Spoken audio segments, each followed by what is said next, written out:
Ahora, acá había integrantes del Poder Ejecutivo manejando, inmiscuyéndose o haciendo lineamientos en política judicial.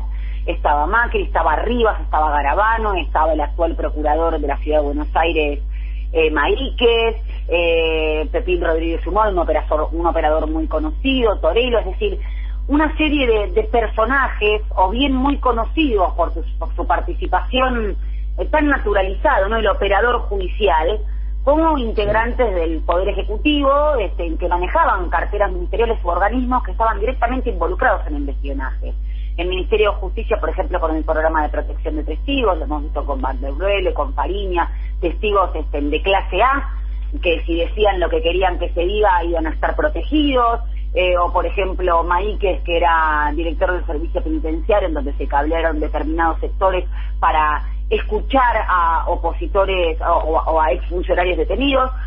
Es decir, esta mesa judicial tiraba los lineamientos, por eso digo que era el cerebro del espionaje o de sancionar, si se quiere, a través del Consejo de la Magistratura, jueces que no eran contestes o que no se disciplinaban ante los pedidos del Poder Ejecutivo. Que se haya producido información o espionaje legal respecto nuestro, en un Estado que en ese momento debía haber investigado esa organización paraestatal. Parece que no les resultaba muy molesto tener agentes inorgánicos, como se dice habitualmente o ordinariamente, como D'Alessio y como otros tantos, porque evidentemente lo que hacían era servirse de esas organizaciones paraestatales para perseguir opositores políticos o sea, para poder aplicar la política de hambre, de precarización económica o de los sectores más vulnerables, que esa era la finalidad del espionaje, ¿no? Porque uno dice, ¿para qué se espiaba?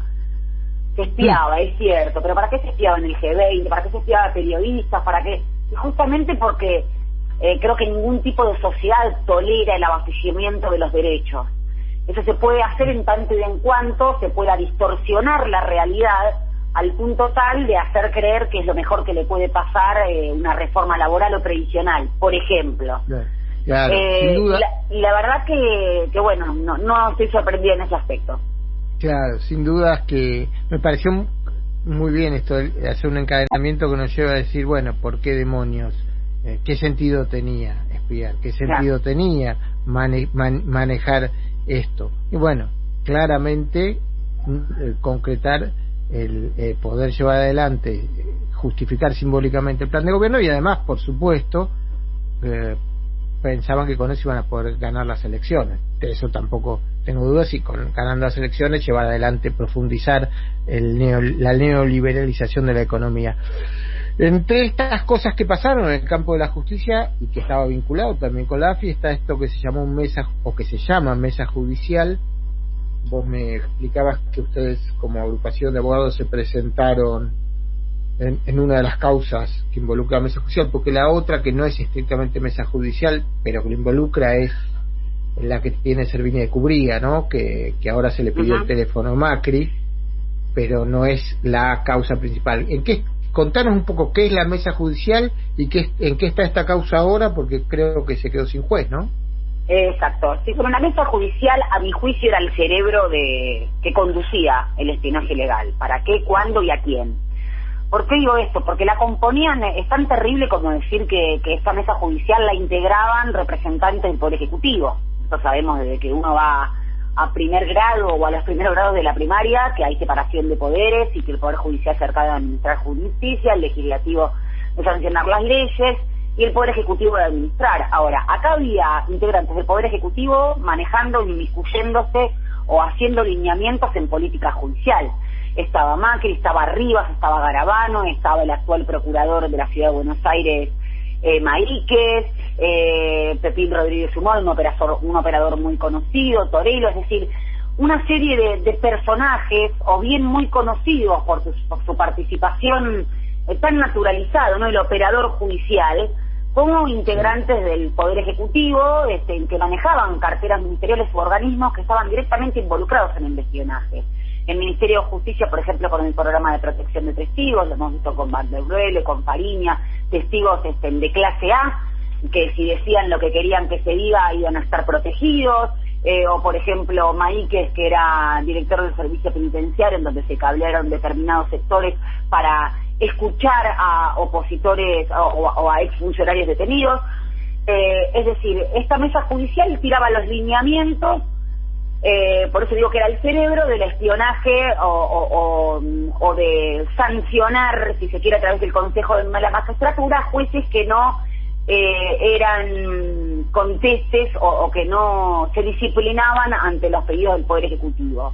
Por eso tantos jueces desplazados, por eso tantos jueces destituidos, o por eso tantos jueces actualmente manifiestan, como la jueza Ana Figueroa, o como el juez Rafaeli en materia laboral, que habían sido presionados o visitados por funcionarios del Poder Ejecutivo para ver cómo iban a salir las sentencias. Esto que es un disparate, por más que se diga en buenos términos, porque parece ser que la violencia institucional solamente es cuando alguien levanta la voz.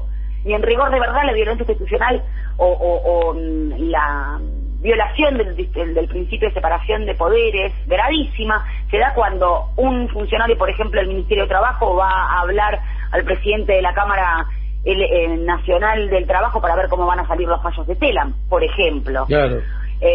Así que de eso se trataba la mesa judicial. Mi juicio era el cerebro, quien dirigía el espionaje ilegal. No sabemos para qué lo hacían, bueno, a ver, cuándo, cómo y por qué. Para mí estaba eso resuelto en la mesa judicial. Y bueno, ahora se queda sin juez. Yo sostengo, porque dicho ordinariamente, para mí es una papa caliente esa causa, porque justamente, bueno, la última jueza creo que había salido sorteado es Capuchetti, que también se desentendió. La verdad que ahora estará haciendo sorteo para ver cuál es el juez que va a tocar, pero es una causa sensible porque justamente hay jueces que han denunciado esta situación de presión. Pero bueno, creo que es una gran oportunidad para el Poder Judicial que se coloque en su lugar en este aspecto, y también para saber que si Comodoro Pi ha tenido poder en su momento, es porque hay ciertos funcionarios o políticos o referentes que se lo han otorgado, politizando la justicia y judicializando la política, ¿no? Porque el poder no es un sticker que uno se pone en la cabeza y uno puede decir tengo poder, ¿no? El poder es una relación, es un vínculo. Y en este caso los jueces de Comodoro Pi tuvieron muchísimo poder porque en ese momento el poder político se los otorgó. Ahora, esa mesa judicial ya se conoce más o menos el funcionamiento, quiere decir quiénes participaban, cómo funcionaba, porque se hablaba de reuniones los sábados, se habla de una mecánica aparte como muy regular y muy sistemática, ¿no? Y no una práctica de, bueno, vamos viendo cómo lo manejamos. Sí, las reuniones eran regulares, incluso, bueno, no sé si era Marcos Peña el que las convocaba, y cuando no podía asistir a Rivas o no podía asistir en alguna oportunidad, por cuando se trataban cuestiones muy, muy trascendentes para esta mesa judicial el mismo presidente, las reuniones se cancelaban. Pero eran reuniones periódicas. Hace poco la interventora actual de la AFI, Cristina Camaño, encontró con el secretario de Justicia, Mena, un sobre en donde había información, en parecer descartada por el mismo Maíquez, de Lázaro Báez, creo. Es decir, ¿qué hacía ese tipo de documentación, insisto, en un funcionario del Poder Ejecutivo? Entonces son cuestiones que fueron totalmente naturalizadas, creo yo, por una dosis de impunidad, y también porque era todo el Estado, era todo un engranaje que funcionaba bajo las directivas de esta mesa judicial, que, como bien decís, tenían una práctica sistemática, uniforme y de reunión regular. Quienes eran operadores paseaban constantemente los tribunales de Comodoro Pi. Maíquez, que era el representante del Poder Ejecutivo ante el Consejo de la Magistratura, se encargaba de poner en el tapete las denuncias o dormir según a su conveniencia las denuncias de jueces cuando fallaban en contra de lo que el presidente quería. En fin, una mesa que funcionaba con la finalidad puesta en el espionaje y la persecución. Claro.